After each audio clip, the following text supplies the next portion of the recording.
Hi, this is Nicole Schreiber, and this is the video portion of my ethical dilemma assignment. I chose a scenario in which I was a police officer and my partner and I were dispatched to a hostage situation at the elementary school. A terrorist had taken 26 children and the teachers hostage, and he was demanding that he get $5 million in cash, a helicopter, as well as the release of a political prisoner that was being held. He told the hostage negotiators that were on scene that every 15 minutes that had gone by, that his demands were not met, he was going to kill a child.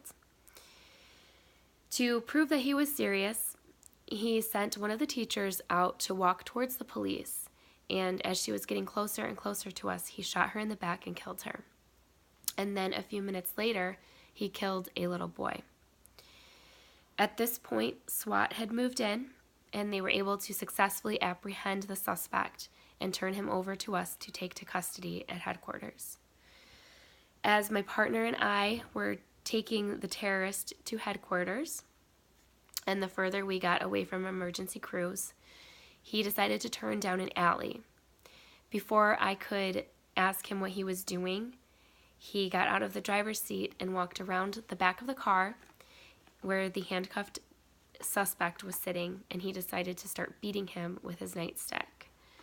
At this point, I was facing an ethical dilemma. I needed to decide right then the right course of action to take. As opposed to ignoring my partner's behavior, I decided to tell him to stop.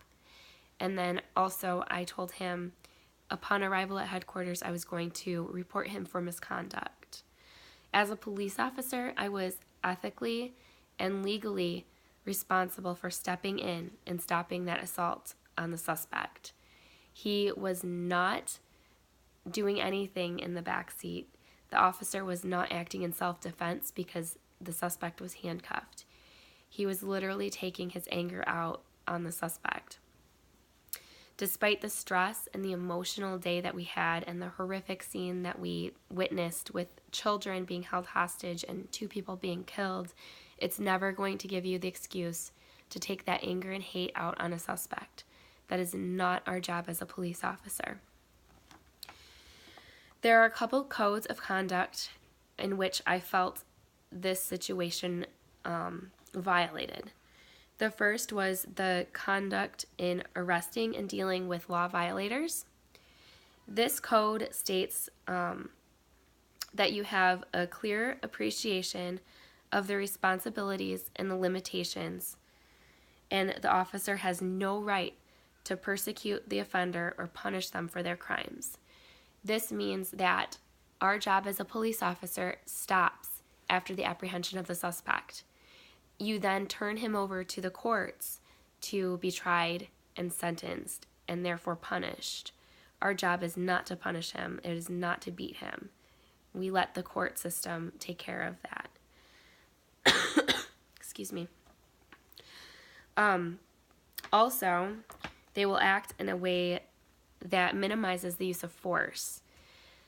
My partner used excessive force in this situation, not out of defense, just out of anger, and he violated this code of ethics.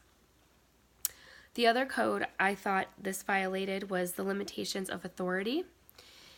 It states that he or she must recognize the genius of the American system of government, which gives no man absolute power. My partner abused his power, and he took anger out on the suspect. Therefore, he was in violation of that code of ethics as well. Ethics is the very foundation of the criminal justice system. The system is only going to work if everyone is acting ethically and behaving in a manner that is ethical. Even on stressful days on the job as an officer, you must remain in control of yourself and perform your duties to the best of your abilities.